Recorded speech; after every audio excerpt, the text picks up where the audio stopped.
ఇలా చాలా కాలం పాటు స్వామివారు ఇలా ఎందరో లక్షలాది మంది కోట్లాది మంది భక్తుల్ని అనుగ్రహిస్తూ వచ్చారు.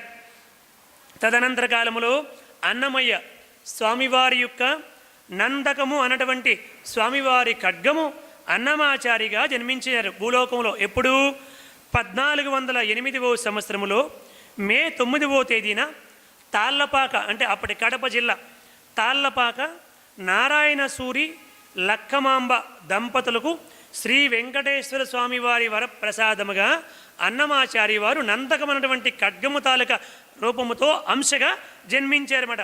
ఇంకా పుట్టినప్పటి నుంచి ఎల్లప్పుడూ ఆ యొక్క నారాయణ నామస్మరణ చేసుకుంటూ గడిపేవారు. ఎల్లప్పుడూ నారాయణ నారాయణ నారాయణ అనుకుంటూ ఆ పాటలు పాడుకుంటూ అలా తిరుగుతూ ఉండేవారు. అలాంటి తిరుగుతూ ఉంటే తండ్రి చూసి, ఏమిటి వీడు ఇలా తిరుగుతున్నాడు, పిచ్చివాడి వలె ఎప్పుడూ నారాయణ నారాయణ అనుకుంటూ ఉంటున్నాడని చెప్పి, నాయన కొంచెం అడవికి వెళ్ళి ఆ గోవులకి గడ్డి కోసుకొనిరా అని చెప్పి అన్నాడు.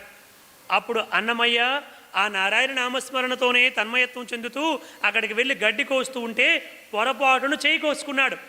అలా చేయి తెగిపోయింది. ఒక్కసారి అటు చూసేసరికి చాలామంది యాత్రికులందరూ కూడా వెంకటాద్రికి వెళ్తున్నారు. వాళ్ళందరూ కూడా గోవింద గోవింద గోవింద గోవింద గోవింద అనుకుంటూ ఆ కొండపైకి వెళ్తున్నారు. ఎందుకో ఒక్కసారిగా అతని మనస్సు అంతా కూడా మారిపోయింది. ఆ యాత్రికులు చూడగానే, ఆ గోవింద నామస్మరణ వినగానే అలౌకికమైనటువంటి ఆనందానికి గురైపోయి ఒక్కసారి వాళ్ళ వెనకాతల ప్రయాణం ప్రారంభించాడు. ఇతను కూడా గోవింద నామస్మరణ చేసుకుంటూ వారి వెనకాతల వెళ్తున్నాడు. వాళ్ళు ఎవరు ఇతన్ని పట్టించుకోలేదు. వాళ్ళ మటుకు వాళ్ళు వెళ్ళిపోతున్నారు. యాత్రికులందరూ అలా వెళ్ళిపోతుంటే మోకాళ్ళ పర్వతం దగ్గరికి వెళ్ళాడండి. అక్కడికి వెళ్ళేసరికి స్పృహ తప్పి, రక్తం అంతా కూడా కారిపోతుంది కదండి, స్పృహ తప్పి కళ్ళు తిరిగి పడిపోయాడు ఆ మోకాళ్ళ పర్వతం దగ్గర. వాళ్ళందరూ కూడా ఆగకుండా వెళ్ళిపోయారు. చూడలేదు, అసలు ఇతను పట్టించుకోలేదు వాళ్ళు. అలా వాళ్ళందరూ గోవింద నామస్మరణ చేసుకుంటూ వెళ్ళిపోయారు. అప్పుడు అమ్మవారు జగన్మాత పద్మావతి అమ్మవారు ఆశరీరవాణిగా ప్రత్యక్షమై నాయన అన్నమయ్య అని పిలిచిందన్నమాట. పిలిచేసరికి ఎవరు నన్ను ఇక్కడ పిలుస్తున్నారని చెప్పి స్పృహ వచ్చి చూసేసరికి అప్పుడు ఆకాశవాణిగా అమ్మవారు ముందు కనిపించకుండా చెప్పారు, నాయన ఈ మోకాల పర్వతము, ఈ వెంకటాద్రి ఇదంతా శాలిగ్రామ శిలారూపము. స్వామివారు స్వయంగా శాలిగ్రామ విగ్రహంగా మారిపోయారు. కాబట్టి ఇదంతా కూడా చాలా పవిత్రమైనటువంటిది. ఒకసారి నీ పాదరక్షలను తీసి చూడు నాయన, అప్పుడు నీకు తెలుస్తుందని చెప్పి అన్నారు. అప్పుడు ఒకసారి పాదరక్షలు తీసి చూస్తే అంతా కూడా స్వామివారి మహిమగా కనిపించింది. ఎటు చూసినా స్వామివారే కనిపిస్తున్నారు. అంతా కూడా స్వామివారు కనిపిస్తుంటే ఆనందంతో తన్మయత్వం అయిపోతే అప్పుడు అమ్మవారు నిజరూప దర్శనాన్ని అనుగ్రహించారు. ఆ అమ్మవారిని చూసి అలోకగా గొప్ప పద్యాలు పట్టి పాటలు పాడి చక్కగా అమ్మవారిని వర్ణించారు. అమ్మవారికి నమస్కారాలు చేశారు. అప్పుడు అమ్మవారు స్వయంగా పులిహార, చక్కెర పొంగలి, దద్దోజనం, లడ్డు ప్రసాదం తీసుకొచ్చి, నాయనా ఇవి స్వామివారు తినగా మిగిలినటువంటి ప్రసాదాన్ని నీకు స్వయంగా తీసుకొచ్చానని అమ్మవారు పద్మావతి అమ్మవారు ఆ యొక్క అన్నమాచార్యులకి స్వయంగా దగ్గరుండి తినిపించారండి. అంతే. ఆ ప్రసాదాన్ని ఎప్పుడైతే తిన్నారో అమ్మవారి స్వహస్తాల చేతిగా తింటే, ఇప్పుడు మనల్ని కన్నటువంటి మన తల్లి మనకి ప్రేమతో తినిపిస్తేనే మనకి ఎంతో గొప్ప దివ్యశక్తి వచ్చేస్తుంది. అటువంటిది ఈ లోకమందరినీ కన్నటువంటి ఆ జగన్మాత స్వయంగా తినిపిస్తే ఎలా ఉంటుందండి? అన్నమాచారికి మొత్తం దివ్య జ్ఞానం అంతా కూడా ఒక్కసారి కలిగేసి ఈ జన్మ ఎందుకోసం వచ్చింది, దీన్ని ఎలా సార్థకం చేసుకోవాలి, భవిష్యత్తు ఏమిటి, మొత్తం అంతా కూడా అతనికి అర్థమైపోయి ఆనందముతో గొప్ప కీర్తనలు చేశాడు. అలా చేసిన తర్వాత అలా పైకి వెళ్ళాడు. పైకి వెళ్ళిన తర్వాత ఇంకా అక్కడే ఉండిపోయి గొప్ప గొప్ప పాటలన్నీ కూడా రచించి అందరితో కలిసి అందరితో పాడిపిస్తూ ఉంటే అక్కడ ఉన్నటువంటి వాళ్ళందరూ ఎక్కడి నుంచి వచ్చాడయ్యా, ఇంత గొప్పగా పాడుతున్నాడు, ఎంత శాస్త్రోక్తముగా పాడుతున్నాడు అని అందరూ కూడా ఆశ్చర్యపోయేవారు అన్నమాట. అలా అన్నమాచారి వారు అనేక పాటలు పాడారు.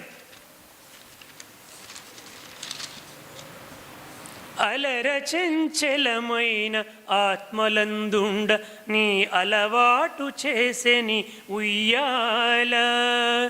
అలర చెంచలమైన ఆత్మలందుండ నీ అలవాటు చేసెని ఉయ్యాల. పలుమారును శ్వాస పవనమందుండ నీ భావంబు తెలిపెని ఉయ్యాల. ఉయ్యాల ఉయ్యాల ఉయ్యాల ఉయ్యాల అని స్వామివారికి ఆ జ్వాలపాట పాడుతూ ఉంటే భక్తులందరూ తన్మయత్వంతో ఆ అన్నమయ్యను చూసి ఆనందంతో ఉర్రూతలూగిపోయేవారట. అలా ఎన్నో పాటలు పాడారు. విన్నపాలు వినవలే వింత వింతలు పన్నగపు దోమతేర పైకెత్తవేలయ్య, విన్నపాలు వినవలే వింత వింతలు అని అద్భుతంగా స్వామివారికి గొప్ప కీర్తనలు పాడేవారు. ఇంకా వాళ్ళిద్దరికి స్వామివారి విగ్రహాలు తీసుకొచ్చి స్వామివారికి దగ్గరుండి అన్నమాచార్య పెళ్లి చేసి గొప్ప పాటలు పాడేవారు. పిడికిట తలంబ్రాల పెండ్లి కూతురు కొంత పెడమరలి నవ్వీనే పెండ్లి కూతురు, పిడికిట తలంబ్రాల పెండ్లి కూతురు కొంత పెడమరలి నవ్వీనే పెండ్లి కూతురు, పేరుగల జవరాలే పెండ్లి కూతురు, పేరుగల జవరాలే పెండ్లి కూతురు, పెద్ద పేరుల ముత్యాల మెడ పెండ్లి కూతురు, పేరెంటాండ్ల నడిమి పెండ్లి కూతురు, ఇబు పేరుగుచ్చ సిగ్గువడే పెండ్లి కూతురు, పిడికెట తలంబ్రాల పెండ్లి కూతురు కొంత పెడమరలి నవ్వీని పెండ్లి కూతురు. ఇలా అద్భుతముగా గానము చేసేవారు. ఒకసారి ఏడుగుండలవాడ వెంకటరమణ గోవింద గోవింద, ఆపద ముక్కులువాడ అనాథ రక్షక గోవింద గోవింద. ఇలా అన్నమాచార్య స్వామివారి యొక్క దివ్య అనుగ్రహాన్ని పొంది స్వామివారి అనుగ్రహానికి పాత్రుడై, నాయనా నువ్వు ఇక్కడ ఉండడం కాదు, వెళ్ళి పెళ్లి చేసుకో అని స్వామివారు చెప్పారు. పెళ్లి చేసుకొని అనేక ప్రాంతాలకు వెళ్ళి అక్కడంతా కూడా నా నామస్మరణతో ప్రజలందరినీ కూడా ప్రభావితం చేయి, వాళ్ళందరినీ భక్తి జ్ఞాన వైరాగ్యాల వైపు మళ్లించు. నువ్వు ఖడ్గము అంశతో పుట్టావు కాబట్టి నువ్వు గొప్ప ఆయుధముగా ఉపయోగపడు, నీవే నా ఆయుధానివి. ఏమిటా ఆయుధము? ఈ గానమే ఆయుధము. ఈ గానాన్ని ఆయుధముగా చేసుకుని ప్రజల్లో చైతన్యాన్ని కలిగించు అని స్వామివారు అనుగ్రహించితే అప్పుడు కిందకు వచ్చేసి మరల వారి తాళ్ళపాకకు వెళ్ళి ఆ యొక్క భార్యలిద్దరిని పెళ్లి చేసుకున్నాడు. తిరుమలమ్మ అక్కలమ్మ అనేటువంటి వారిద్దరిని కూడా పెళ్లి చేసుకున్నాడు. వారితో కలిసి అనేక తీర్థయాత్రలు చేసి గొప్ప గొప్ప కీర్తనని కూడా రచించి అలోవకగా అప్పటికప్పుడే అనేక పాటలను రచించి స్వామివారి కోసం పాడుతూ ఉండేవాడు. అలా తిరిగి తిరిగి పెనుగొండ వెళ్ళాడు. ఆ పెనుగొండలో సాలవ నరసింగరాయలు అనేటువంటి మహారాజు గారు ఉన్నారు. అక్కడ ఆస్థాన గాయకుడిగా ఉంచుకొని, నాయనా ఎంత గొప్ప గాయకుడివి, నీ యొక్క గానామృతంతో నా ప్రజలందరినీ కూడా ఉర్రూతలూగించి వారందరినీ తరింపజే అని చెప్పంటే అక్కడికి అనేక మంది వచ్చేవారు. అలా ప్రతిరోజు కూడా వాళ్ళందరికీ కోసం కూడా గొప్ప గొప్ప స్వామివారి దివ్య లీలా గుణగణ విశేషణాన్ని పాడుతూ ఉండేవారు. అందరూ ఆనందంతో తన్మయత్వం చెందుతూ ఉండేవారు. అలా కొంతకాలం అయిన తర్వాత ఒకరోజు తన పెళ్లి రోజు వస్తే అప్పుడు అన్నాడు, అన్నమయ్య స్వామివారి పెళ్లి మీద గొప్ప గొప్ప పాటలన్నీ కూడా పాడారు కదా, ఆ పెళ్లి మీద పాటలు పాడేటప్పుడు నా మీద కూడా పాటలు పాడమని అడిగాడు మాటేతను. ఇది మనకి అన్నమయ్య సినిమాలో అద్భుతంగా చూపించారు. నాయనా ఈరోజు మా పెళ్లి రోజు నా భార్య కోరింది, నా మీద కూడా మంచి పాటలు పాడు అని చెప్పంటే, నరహరుని కీర్తించు నా నాలుక నరుణ్ణి కీర్తించదయ్యా, పరమాత్ముడి కోసం పాడడానికి వస్తే నీ మీద పాడమంటావా? ఎటువంటి పరిస్థితులు కూడా పాడనగాక పాడనన్నాడు. మహారాజుగా ఆజ్ఞాపిస్తున్నానన్నాడు, నేను ధిక్కరిస్తున్నాను, పాడనగాక పాడనన్నాడు. అప్పుడు పక్కన ఉన్నటువంటి వాళ్ళు మంత్రులందరూ వచ్చారు. నీకేం పట్టుకుందిరా, మహారాజు చెబుతున్నాడు, నువ్వు అది సాధించేవో ఇది సాధించేవో అని ఏదో ఒకటి పాడేవచ్చు కదా, పాడిస్తే అయిపోయింది, ఎందుకు పాడనంటున్నావు? అలా పాడకపోతే దిక్కులేని చావు చచ్చిపోతావు అని చెప్పి అంటారు. నాకు దిక్కు లేదా అంటాడు అన్నమయ్య. దిక్క ఎవరున్నారా నీకు దిక్కు? రమ్మని నీకు ఎవరు దిక్కున్నారో? అరే ఈయన్ని బాగా కట్టేసి కొట్టండిరా. చెరుక బెల్లం పెట్టే అంటే పెడతాదా? దాన్ని గానుగులో వేసి పీల్చి పిప్పు చేసి పిండి చేస్తే అప్పుడు బెల్లం పుడతాది, వీడిని బాగా కొట్టండిరా అని చెప్పి ఆజ్ఞాపిస్తాడు. గట్టిగా బంధించేసి గొలుసులతో బంధించేసి బాగా కొడతారు. అప్పుడు స్వామివారు ప్రత్యక్షమై ఆ గొలుసులని కూడా త్రెంచేసి అన్నమాచారికి దివ్య దర్శనాన్ని అనుగ్రహిస్తే అప్పుడు ఆ మహారాజు వచ్చి, నాయనా నువ్వు ఇంత గొప్పవాడు అనుకోలేదు, నా తప్పు క్షమించని చెప్పి అన్నమయ్య పాదాలపైన పడిపోయి ఆనాటి నుంచి మహాభక్తుడిగా మారిపోతాడు. అతడే తరువాత అన్నమాచార్య రచించినటువంటి కీర్తనలన్నిటికీ కూడా శాశ్వతముగా బంగారు రేకుల పైన రచించి శాశ్వతముగా ఉంచే ఆ పనిని, ఆ సేవను అతను పొందాడనమాట ఆ మహారాజు. అలా స్వామివారి అనుగ్రహానికి అతడు పాత్రుడయ్యాడు. ఆ తర్వాత మరలా అనేక చోట్ల తిరిగిన తర్వాత తిరుమలకి వెళ్ళిపోయాడు. శాశ్వతంగా ఇక్కడే ఉండాలని నిర్ణయించుకొని అనేక పాటలు, కళ్యాణోత్సవాల్లో, సుప్రభాతాల్లో, మేలుకొలుపు సేవలలో, ఊయల సేవలలో, వసంతోత్సవాల్లో, బ్రహ్మోత్సవాల్లో, పుష్పయాగాల్లో, ఉగాది సందర్భముగా, శ్రీరామనవమి సందర్భముగా, వైకుంఠ ఏకాదశి సందర్భంగా, దీపావళి సందర్భంగా ఇలా అనేక పర్వదినాల్లో కొన్ని వేల వేల వేల పాటలు రచించాడు. 32,000 కీర్తనలు రచించాడండి అన్నమయ్య. 32,000 కీర్తనలు రచించాడు. 95 సంవత్సరాల పాటు జీవించి స్వామివారి దగ్గరికి వెళ్ళి ఈ సాల్వుడు చక్కగా తయారు చేయించాడు కదా, ఇవన్నీ కూడా పట్టుకెళ్ళి స్వామివారి పాదాలపైన పెట్టేసి, స్వామి నీవు అనుగ్రహించినటువంటి బాధ్యత పూర్తయిందని భావిస్తున్నాను, ఇంకా ఈ కట్టే ఇంకా ఈ భూలోకంలో ఉండదలుచుకోలేదు, మీలో కలుపుకొని నన్ను అనుగ్రహించండి అని ప్రార్థన చేస్తే అప్పుడు స్వామివారు స్వయంగా ప్రత్యక్షమై అన్నమయ్యతో గెడ్డం పట్టుకొని బ్రతిమాలి మరొక పాట పాడు, మరొక పాట పాడని అనేక పాటలన్నీ పాడించుకొని అన్నమయ్యను అనుగ్రహించారు. అదే మన స్వామివారంటే. ఏడుకొండలవాడ వెంకటరమణ గోవింద గోవింద, ఆపద మొక్కులవాడ అనాథ రక్షక గోవింద గోవింద అంటే భక్తులు చేసినటువంటి ఈ చిన్న కీర్తనలకి, చిన్న పాటలకి, చిన్న సేవలకి కూడా పరమాత్ముడు ఎంత మురిసిపోయి ఎంత గొప్ప అనుగ్రహాన్ని ప్రసాదిస్తాడో చూడండి. అన్నమయ్య చేసింది చిన్నది కాదు చెబుతున్నాను. మనకి కూడా మనకి తోచిన సేవ చేసి, మన పక్క వాళ్ళకి సహాయం చేసి, ఆపదల్లో, కష్టాల్లో, నష్టాల్లో, బాధల్లో ఉన్నటువంటి వాళ్ళకి మనకి తోచిన విధంగా సహాయం చేస్తే ఆ పరమాత్ముడు దివ్య అనుగ్రహాన్ని మనం పొందుతాం. ఇలా ఎందరో పొందారు. అలా అయిన తర్వాత చివరికి తరిగొండ వెంగమాంబ ఈ ఒక ఘట్టముతో ఈ యొక్క సప్తాహ కార్యక్రమాన్ని ముగిస్తాను. ఇంకా వెంగమాంబ అని చెప్పి తరిగొండ ప్రాంతంలో జన్మించింది. అంటే తిరుపతికి వాయులపాడు అనేటువంటి ఒక పట్టణం ఉందంట. ఆ తిరుపతికి దగ్గరలో వాయులపాడు అనే పట్టణం ఉంది. ఆ పట్టణానికి 4 మైళ్ళ దూరములో తరిగొండ అనే ఒక గ్రామం ఉంది. ఆ గ్రామములో జన్మించింది ఈ వెంగమాంబ అనేటువంటిది. ఎలా జన్మించింది? కృష్ణయ్య, మంగమ్మ అనే 2 దంపతులుంటే ఆ దంపతులకి 5 కొడుకులు పుట్టారంట. 5 కొడుకులు పుడితే కూతురు కావాలి కన్యాదానము చేయడానికని చెప్పి, మరి ఇప్పుడంటే అంతా రివర్స్ కదా, అప్పుడు కూతురు కావాలని ప్రార్థన చేసేవారు పరమాత్ముడికి. ఇప్పుడు కొడుకులే కావాలి అని అనుకుంటున్నారు కొంతమంది. ఇప్పుడు కూడా కూతురు కావాలనుకునే వాళ్ళు చాలామంది ఉన్నారు. సరే, మొత్తానికి ఆ స్వామివారి దగ్గరికి వెళ్ళారు. వెంకటాద్రికి వెళ్ళి స్వామివారిని ప్రార్థించారు. స్వామి, కన్యాదానం చేయడానికి ఒక కుమార్తెను ప్రసాదించండి. 5 కొడుకులను ఇచ్చారు, ఒక్క కుమార్తెను ప్రసాదించండి అని భక్తి విశ్వాసాలతో స్వామివారిని ప్రార్థన చేశారు. ప్రార్థన చేస్తే అప్పుడు ఆ స్వామివారి అనుగ్రహ ప్రసాదముగా వారికి వెంకమ్మ అన్నటువంటి కుమార్తె జన్మించింది. అంటే ఒక కుమార్తె జన్మించింది. ఆ కుమార్తెకి స్వామివారి అనుగ్రహ సూచకంగా భావించి వెంకమ్మ అని పేరు పెట్టారండి. ఆమె నిరంతరము కూడా నిత్యము భజనలు, పూజలు చేస్తూ నిరంతరము ధ్యానములో ఉండేది. ఏమిటి పిల్ల ఏమిటి ఎల్లప్పుడూ ధ్యానం చేసుకుంటుంది, ఎల్లప్పుడూ భజనలు చేసుకుంటుంది, పూజలు చేసుకుంటుంది, ఏదో వెంకటేశ్వర స్వామి అనుగ్రహముతో కన్యాదానం చేసుకోవడానికి కూతురు నిమ్మంటే ఎంత మహాభక్తురాలు ఇచ్చాడేమిటి, ఏమిటి భక్తి ఏమిటని వాళ్ళకి ఏం అర్థం కాలే. అందరు కూడా ఈ అమ్మాయి మెంటల్ది, పిచ్చెక్కిపోయింది, ఎప్పుడు ధ్యానం చేసుకుంటుంది. అలా మరికొంచెము యుక్త వయసులోనికి రాగానే, అంటే కొంచెము వయసు దాటగానే ఆ వెంకటేశ్వర స్వామి నా భర్త అనేదంటే ఈవిడి. అమ్మాయి ఈవిడికి ఏదో మెంటల్ వచ్చేసింది, వెంకటేశ్వర స్వామి ఈవిడి భర్త అంట, ఏమిటి పిచ్చా ఏమిటి ఈవిడికి అని అనుకున్నారు. తండ్రి ఆలోచన చేశాడు. ఊర్లో వాళ్ళందరూ పిచ్చి పిచ్చి అని చెప్పి అంటున్నారు. ఏమిటి అందరు ఇలా పిచ్చి అంటున్నారు నా కూతురికి అని చెప్పి ఇంకా పెళ్ళి ఈడు రాకపోయినప్పటికీ ఆలోచన చేసి చిత్తూరు జిల్లా నారగుంటపాలెంలో వెంకటాచలపతి అన్నటువంటి ఒక అబ్బాయిని చూసి బాల్య వివాహం చేశాడు అమ్మాయికి. అమ్మాయి ఇంకా చిన్న అమ్మాయే, ఇంకా పెద్దది కాలేదు. అటువంటి అమ్మాయికి ఏమిటి వెంకటేశ్వర స్వామి నా భర్త అంటుంది, రేపు ఇంకా పెరిగి పెద్ద అయిన తర్వాత ఇంకేమంటుందో, ఊర్లో వాళ్ళందరూ ఇలా నిందిస్తున్నారని చెప్పి పెళ్లి చేసేసాడు. పెళ్లి చేసేస్తే అతనేమో చాలా పెద్దవాడు, ఈ అమ్మాయి చిన్నది. ఇంకా వాళ్ళిద్దరూ శారీరకంగా ఎటువంటి కలయిక లేకముందే ఆ భగవంతుడి యొక్క విధి రాతలో భాగంగా ఆ అబ్బాయి చనిపోయాడు. కొంతకాలం అయిన తర్వాత ఆ అబ్బాయి చనిపోయాడు.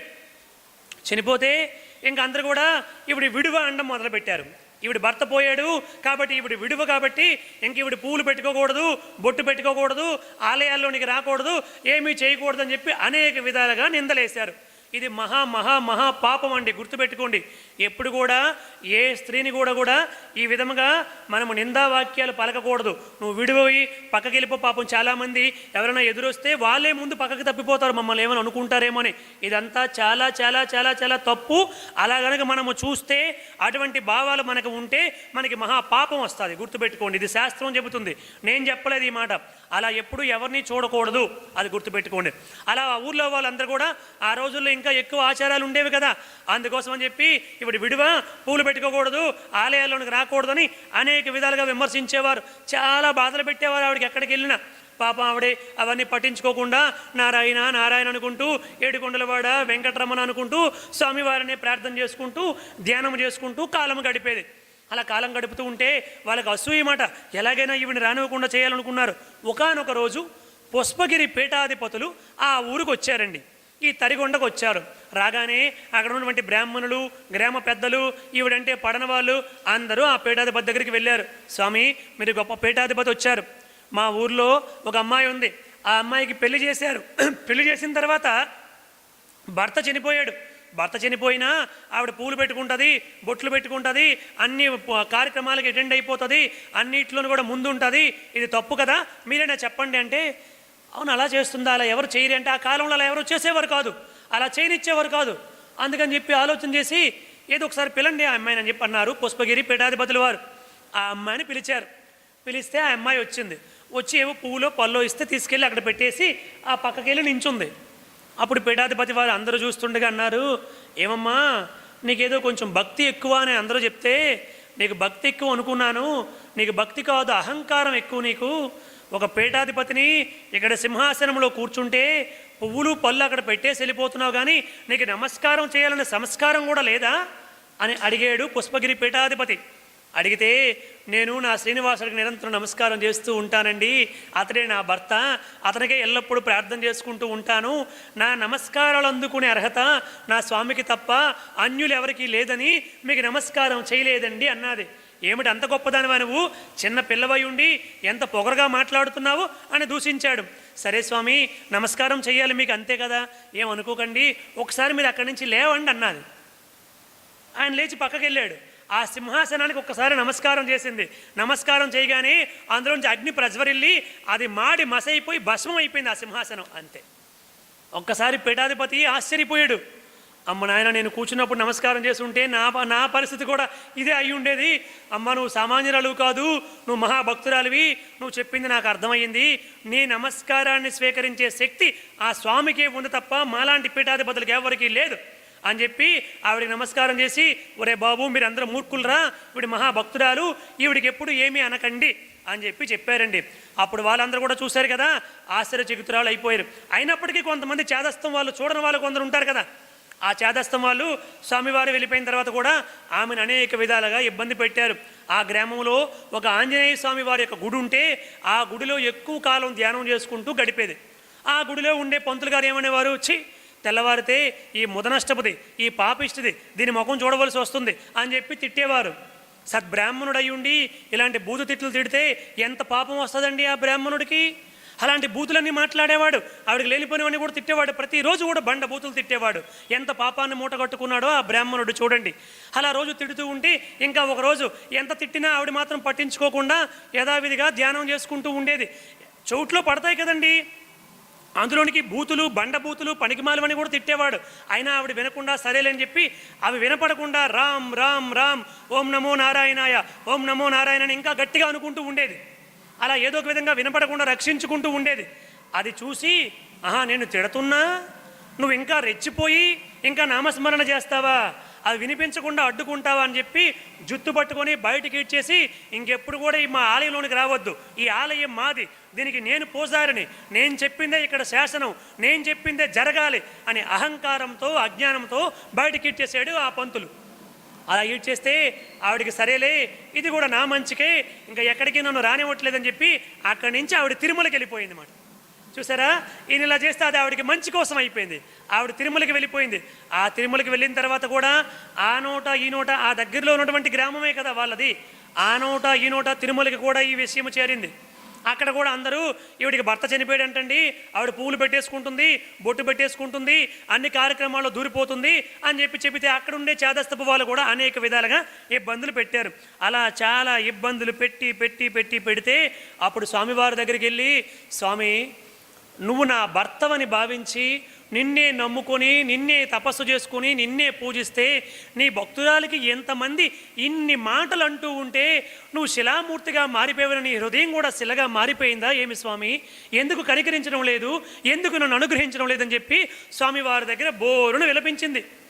అప్పుడు స్వామివారు ఆవిడికి ధ్యానంలో కనిపించి, నువ్వు ఏమనుకొని వచ్చావు ఇక్కడికి, శ్రీనివాసుడు నా భర్త అని అందరికీ చెప్పావు కదా, నేను నీ భర్తను కావాలంటే ముందు నాకు ఉన్నటువంటి భార్య అనుగ్రహాన్ని నువ్వు పొందాలి, నువ్వు ముందు లక్ష్మీదేవి యొక్క అనుగ్రహాన్ని పొందాలి, కాబట్టి నువ్వు లక్ష్మిని బాగా ప్రార్థించు, అప్పుడు నీకు నా భార్య స్థానాన్ని అనుగ్రహిస్తాను అని చెప్పారు స్వామివారు. ఓహో ఇదా ఎక్కడ వచ్చిందా సమస్య అని చెప్పి ఆమె వెంటనే లక్ష్మీదేవిని ఓం శ్రీ ఓం నమః పరమలక్ష్మి అయి విష్ణువక్షస్థితాయై రమాయై ఆశ్రిత అరకాయై నమో వహినిజాయై నమః అని చెప్పి అద్భుతముగా అమ్మవారిని ప్రార్థించింది, ధ్యానం చేసింది. అప్పుడు అమ్మవారు అనుగ్రహించి ఆవిడని ఆశీర్వదించి ఆ ప్రధాన పూజారి గారికి కళ్ళలో కనిపించి, ఒరే నాయన ఆ వెంగమాంబకి మాడవీధుల్లో ఈశాన్య ప్రాంతంలో ఒక ఆశ్రమాన్ని కట్టండి, కట్టి ప్రతిరోజు కూడా స్వామివారు పోటు నుంచి ఆవిడికి ఆహారాన్ని పంపించండి. స్వామివారి పోటంటే స్వామివారి కోసం ప్రతిరోజు నైవేద్యాలు తయారు చేసి ప్రసాదాలన్నీ తయారు చేసి స్వామివారికి పెట్టే ప్రసాదాలు ఉంటాయి కదా, అక్కడి నుంచి ప్రసాదం పట్టుకెళ్ళి ఇమ్మని చెప్పిందండి లక్ష్మీమాత. ఒక్కసారి జై బోలో మహాలక్ష్మీమాతకు. అంతే, ఇంకా అమ్మ అనుగ్రహం కలిగిన తర్వాత ఇంకేముందండి, అన్ని ఏర్పాట్లు చేసేశారు. ఆ ప్రాంతంలో ఆవిడికి రోజు ప్రసాదాన్ని ఇస్తున్నారు. అక్కడ ఒక చిన్న ఆశ్రమాన్ని కట్టారు. గొప్ప గొప్ప సంకీర్తనలు చేసేది, గొప్ప గొప్ప పాటలు రచించేది. వెంకటాచల మహత్యాన్ని స్వయంగా అమ్మవారు రచించారండి, స్వయంగా ఈవిడ రచించారు, వెంగమాంబగారు రచించారు. వెంకటాచల మహత్యం ఇప్పుడు మనం చెబుతుందంతా అమ్మగారు రచించారన్నమాట స్వయంగా. సరే, అలా జరుగుతూ ఉంది. కొంతకాలం అయిన తర్వాత ఆవిడ ఒక తులసి తోట పెంచాలి, స్వామివారికి ప్రతిరోజు కూడా తులసి మాలలు చెయ్యాలి అని అనుకుని ఒక తులసి తోటను వేసింది. ఆ తులసి తోట పెంచాలని చెప్పి అక్కడ ఒక నుయ్యి తీయించింది. అందరూ కూడా భక్తులందరూ కూడా వచ్చి ఆ వెంగమాంబ గారు ఏది చెబితే అది చేసేవాళ్ళు పెరిగిపోయారన్నమాట. ఆవిడ తాలూకా తపోశక్తికి, ఆవిడ తాలూకా నియమనిష్టలకి అందరూ సంతోషపడి ఆవిడ చెప్పింది అందరూ చేయడం మొదలుపెట్టారు. అలా తవ్వుతూ ఉంటే చాలా లోపలికి తవ్విన తర్వాత నీరు పడలేదు సరికదా, ఒక పెద్ద బండరాయి పడింది. అప్పుడు అందరూ ఏమిటి వెంగమాంబ నువ్వు ఇంత భక్తురాలివి, నువ్వు తవ్వమన్నావని నువ్వు తవ్వమన్న చోట్లోనే తవ్వేము, తవ్వితే నీరు పడవలసింది పోయి బండ పడ్డాది, మరి ఇప్పుడు ఏమిటి పరిస్థితి, ఇంత లోపలికి తవ్వేము కదా అని చెప్పంటే మీరందరూ జాగ్రత్తగా నన్ను అక్కడికి దించండి అన్నది వెంగమాంబ. అందరూ కూడా తాళ్ళు కట్టి అనేక విధాలుగా అక్కడికి దించారు. ఆ దిగుడు బావిలోనికి దించారు. ఇంకా మెట్లు కట్టలేదు కదా, జాగ్రత్తగా దించారు. అలా దించిన తర్వాత వెంగమాంబ వెళ్ళి ఆ బండ మీద కూర్చొని ఓం నమశివాయ అంటే ఆవిడ శివుడికి విష్ణువుకి అభేదము, ఇద్దరు ఒకటే అన్నటువంటి జ్ఞానము కలిగినటువంటిది. అందుకని పరమేశ్వర ఈ బండని ఇక్కడ పెట్టేసి గంగమ్మను పైకి రాకుండా చేస్తావా, అనుగ్రహించు స్వామి, గంగమ్మ పైకి వచ్చేలాగా చెయ్యి అని చెప్పి ప్రార్థన చేసి బయటకు వచ్చేసరికి ఆ రాయి పెట్టేమని పగిలిపోయి అందులోంచి గంగమ్మ బయటకు వచ్చేసింది. అది వెంగమాంబ గారి యొక్క దివ్య శక్తి. అలా బయటకు వచ్చేస్తే అందరూ కూడా ఆశ్చర్యపోయి ఇంకా అక్కడి నుంచి ఆవిడ ఇంకా గొప్పగా అందరూ కూడా కీర్తించడము గౌరవించడం మొదలుపెట్టారు. అలా జరుగుతూ ఉంటే ఆ ప్రధాన పూజారికి మాత్రం అసూయ ఉండేది. కొంతమందికి అసూయ ఎందుకు కలుగుతుందో తెలియదు, అది అలా లోపల ఉండిపోతుంది. చీడ పురుగు వేరు పురుగులాగా లోపల ఉండిపోతుంది. వీళ్ళని అజాత శత్రువులు అంటారు. అంటే కారణం ఉండదు అసూయ కలగడానికి, కానీ అసూయ ఉంటుంది అంతే. అలా ఆ లోపల ఉండిపోద్ది, అలా తిష్ట వేసుకుని కూర్చుంటుంది అసూయ అంతే. ఈ ప్రధాన పూజారికి మాత్రము ఎంతమంది గౌరవిస్తున్నా ఈయనకి మాత్రం ఆవిడంటే అసూయ. అందరూ ఈయన గౌరవిస్తున్నారే, అందరూ ఈవిడి గౌరవిస్తున్నారే, అందరూ కూడా ఈవిడికి సన్మానాలు చేస్తున్నారే, ఇది అసూయ పెట్టుకున్నాడు లోపల. అసూయ పెట్టుకుని సమయం ఎప్పుడు వస్తుందని చూశాడు. ఒకరోజు సమయం వచ్చింది. ఏమిటంటే బ్రహ్మోత్సవాలు జరుగుతున్నాయి. ఆ బ్రహ్మోత్సవాలు జరిగినప్పుడు ఏం జరిగిందంటే ఈవిడ వచ్చారు. యథావిధిగా ఆ పుష్పమాలన్నీ కూడా తీసుకొచ్చి ప్రధాన పూజారి గారు ఇంకా వెయ్యక ముందే ఈవిడ ఆ పుష్పమాల స్వామివారికి వేసేసి స్వామివారికి హారతి ఇచ్చింది. దాన్ని చూశాడండి, విపరీతమైనటువంటి కోపం వచ్చేసింది ఈ ప్రధాన అర్చకుడికి. వచ్చేసి, ఏమిటి, నేను ప్రధాన అర్చకుడిని అయి ఉంటే నువ్వు ఒక భర్త చచ్చిపోయినటువంటి విధవరాలివి, అయినా పోనీ లేకని చెప్పి నీకు ఇక్కడ పెట్టుకుంటే నువ్వు వచ్చి ముందు హారతిస్తావా, నువ్వు వచ్చి ముందు దండేస్తావా, ఈవిడ జుట్టు పట్టుకుని బయటకు ఇచ్చాడని చెప్పి అక్కడ ఉన్నటువంటి కొంతమందిని ఆజ్ఞాపించాడు. అతనంటే ఒత్తాస పలికే వాళ్ళు కొందరు ఉంటారు. ఈ లోకంలో ప్రతి మూర్ఖుడు వెనకాతలా కొంతమంది ఉంటారన్నమాట. ఆయన వెనకాతలు కొంతమంది ఉన్నారు. వాళ్ళందరూ కూడా ఆవిడ జుట్టు పట్టుకుని ఈడ్చేశారు. ఆవిడ చాలా బాధపడి, స్వామివారు బ్రహ్మోత్సవాలు జరుగుతూ ఉంటే ఏమిటి ఇలా జరిగింది, నేను ఎందుకు అసలు అనవసరంగా వెళ్ళాను, నేను ఎందుకు ఇలా చేశాను, ఎందుకు ఇప్పుడు అతను ఇంత కోపంతో ఇలా రెచ్చిపోతున్నాడు, ఎందుకు ఈ విధంగా పాపం మూటగొట్టుకుంటున్నాడు, ఈ బ్రహ్మోత్సవం బాగా జరగకుండా అయిపోద్దేమో అని బాధపడి తన ఆశ్రమానికి వెళ్ళిపోయి బాధపడుతుంది. వీడికి మాత్రం నేను బాగా ఆవిడ్ని గద్దించాను, జుట్టు పట్టుకొని ఏడ్చేశాను అని అహంకారం ఉండేవాడికి జ్ఞానం లేనప్పుడు ఎదుటివాడిని బాధ పెట్టడం కూడా పైశాచిక ఆనందాన్ని పొందుతాడు. పైశాచిక ఆనందం అన్నమాట ఎదుటివాడిని బాధ పెట్టడం కూడా. అదే మనలాంటి వాళ్ళకి అనవసరంగా అలా అనేసేనే, అనవసరంగా ఇలా చేసేనే అని పశ్చాత్తాపం కలుగుతుంది. మూర్ఖుడికి కలగదన్నమాట. అలా వీడికి కలగకుండా లోపల ఆనందపడుతూ బ్రహ్మోత్సవాలు చేస్తున్నాడు. అలా వచ్చి ఆ రథము ఎక్కడైతే ఈ మాడ వీధుల్లో ఈవిడ తాలూకు ఆశ్రమం ఉందో అక్కడికి వచ్చరికి ఆగిపోయి, ఇంక రథం మరి కదల్లే. ఎంతమంది తోసినా కదల్లే. ఎంతమంది గోవిందా గోవిందా గోవిందా అనుకుంటూ 100 మంది కాస్త 1000 మంది అయ్యారు. ఎంతమంది వచ్చి తోసినా ఇంచు కూడా కదల్లే. కదలకపోతే అప్పుడు మిగతా వాళ్ళు ఉంటారు కదా, కొంచెం జ్ఞానం ఉండే పండితులు కొందరు ఉంటారు కదా, అయ్యా మీరు చేసినటువంటి పనిది, మీరు ఆ వెంగమాంబని అనవసరంగా దండించి పంపించేశారు కదా, ఆవిడ వచ్చి హారతిస్తే తప్ప ఇప్పుడు ఇది కదలదు అని చెప్పి అన్నారు. లేదు, కదలుతుంది. ఎందుకు కదలదు, మీరు అందరు గట్టిగా తోయండి, గోవిందానండి గోవిందానండి. ఎంత గోవిందన్నా ఎంతమంది తోసినా కదలలే. అప్పుడు వాడు అందరి ముందు అవమానం పాలైపోతున్నాడు కదా. అప్పుడు సిగ్గొచ్చి ఆ వెంగమాంబ దగ్గరికి వెళ్ళి, అమ్మ వెంగమాంబ, నా తప్పు క్షమించు, నీవింత మహాభక్తురాలు అని తెలియక నిన్ను అనవసరంగా నిందించాను, నిన్ను దూషించాను, నీవు వచ్చి హారతిస్తే తప్ప స్వామివారి రథం కదలదమ్మా, నీవు రా అని చెప్పంటే అప్పుడు వెంగమాంబ గారు వచ్చి, స్వామి క్షమించండి అని చెప్పి హారతిస్తే అప్పుడు రథం కదిలింది. అది వెంగమాంబ యొక్క భక్తి చూడండి. అలా రథం కదలగానే ఇక అక్కడి నుంచి ప్రతిరోజు కూడా ఆమెకి భర్త చనిపోయినప్పటికీ ప్రతిరోజు కూడా అన్ని కార్యక్రమాల్లో ఆవిడ పాల్గొనేది. ఆఖరి ముగింపు హారతి కూడా ప్రతిరోజు వెంగమాంబే ఇచ్చేది. అలా అవుతూ ఉండగా ఆ వెంగమాంబ గారు శ్రీ వెంకటాచల మహత్యం అంటే స్వామివారి దివ్య లీలలని కూడా స్కాంద పురాణ అంతర్గతంగా వెంకటాచల మహత్యం ఉంది. వేదవ్యాస మహర్షి రచించారు. దానిని ఇంకా అద్భుతంగా చక్కగా తేట తెలుగులో మనందరికీ అర్థమయ్యేలాగా వెంకటాచల మహత్యం రాయడం మొదలుపెట్టింది అమ్మ తిరుపతిలో. ఇప్పుడు కూడా ఆ పుస్తకం ఉంటుంది. మనం ఎప్పుడైనా తిరుపతికి వెళ్తే వెంగమాంబ గారు రచించిన వెంకటాచల మహత్యం కొనుక్కొని చదివితే గొప్ప విషయాలు అర్థమవుతాయి. అలా రాస్తూ ఉంటే స్వామివారు రోజు కూడా పవలింపు సేవ అయిపోయిన తర్వాత స్వయంగా ఇక్కడికి వచ్చి, వెంగమాంబ ఏమిటి రాస్తున్నావు నా లీలలు, ఏవి కొన్ని చెప్పంటే ఇద్దరు స్వయంగా మాట్లాడుకునేవారు. అలా మాట్లాడుకుంటూ ఉంటే ఒకరోజు తెల్లవారిపోతే అలా రోజు స్వామివారు ఈరోజు ఏమి రాసావంటే, స్వామి ఈరోజు ఇలా రాశాను స్వామి, మీ కళ్యాణం ఇలా జరిగింది, మీరు అలిగి భూలోకానికి వచ్చేసారు, అమ్మవారు కరవీరపురానికి వెళ్ళిపోయారు, అవన్నీ చెబుతుంటా నిజమే అలాగే జరిగింది వెంగమాంబ, నువ్వు రాసిందంతా కరెక్టే, చాలా బాగా రాసావు, వ్యాసుడు రాసిందే నువ్వు మరలా తెలుగులోకి రాస్తున్నావు, చాలా బాగా రాస్తున్నావు అని అనేవారు. ఒకరోజు ఏమైందంటే అలా మాట్లాడుతూ ఆడుతూ స్వామివారు మర్చిపోతే అక్కడ సుప్రభాతానికి వేళ అయిపోయింది. ఒక్కసారి వెంగమాంబ సుప్రభాతానికి సమయం అయిపోయింది, నేను వస్తానంటే, కూర్చోండి స్వామి, సుప్రభాతం ఏంటి, కథ మంచి రసవత్తరంగా ఉంటే వెళ్ళిపోతానంటారేంటి, వెళ్ళడానికి వీలేదు, కూర్చోండి అని చెప్పాను. అది వెంగమాంబ అంటే భక్తులు భగవంతుడిని శాసిస్తారండి. అందుకే ఎవరు గొప్పవాళ్ళంటే భక్తుడే గొప్పవాడు. మీకు ఇంతకు పూర్వం కూడా చెప్పాను, నారద మహర్షికి శ్రీమన్నారాయణ అడుగుతాడు, నారద ఈ లోకంలో అందరికంటే ఎవరు గొప్పవాళ్ళని చెప్పంటే, స్వామి అందరికంటే భూమాత గొప్పది స్వామి అంటాడు. ఏమిటి నారదా, భూమి ఎలా గొప్పదవుతుంది, 3 వంతులు సముద్రమే ఉంది కదా, సముద్రం గొప్పదా భూమి గొప్పదా అంటే, అవునవును స్వామి సముద్రుడే గొప్పవాడు స్వామి అంటాడు నారదుడు. ఏమిటి నారదా సముద్రం గొప్పదంటున్నావు, అంత గొప్ప సముద్రాన్ని ఆనాడు ఆ మహర్షి ఒక గుటకలో మింగేశాడు. అగస్త్య మహర్షి ఒక గుటకలో మొత్తం సముద్రాన్ని మొత్తం కూడా మింగేసినటువంటి అగస్త్యుడి గొప్పవాడా, మరి సముద్రం గొప్పదా అంటే, అవును స్వామి అగస్త్యుడే గొప్పవాడు అన్నాడు నారదుడు.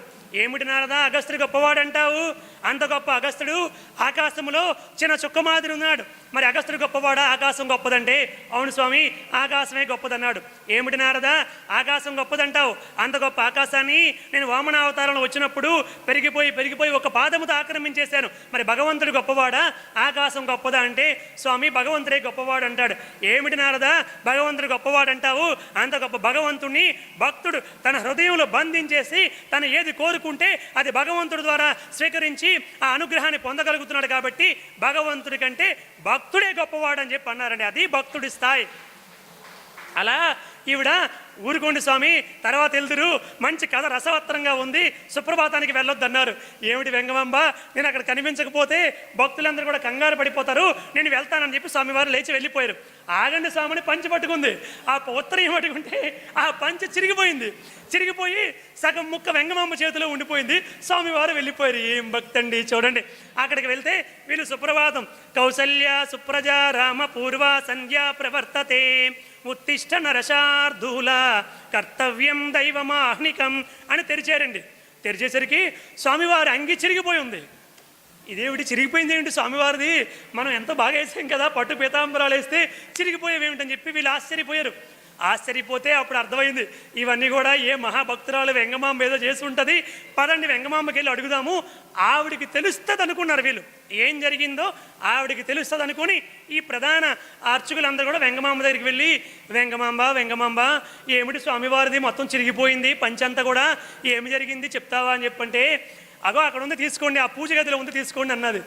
ఏమిటి వెంగమాంబ ఏం జరిగిందని చెప్పి అందరూ అడిగితే రోజు స్వామివారు వస్తూ ఉంటారు, రాత్రి కూడా వచ్చారు, నేను ఈ వెంకటాచల మహత్యం తాలూకు అన్నీ కూడా స్వామివారికి చెప్పాను, అప్పుడు స్వామివారు సుప్రభాతానికి సమయం అయిపోయిందని చెప్పి వెళ్ళిపోతే నేనే పంచి పట్టుకున్నాను, స్వామివారు చింపుకొని వెళ్ళిపోయారు అని చెప్పి చెప్పింది. అది వెంగమాంబ యొక్క దివ్య భక్తి చూడండి. Thanks for watching. Please comment, like, share and subscribe our channel.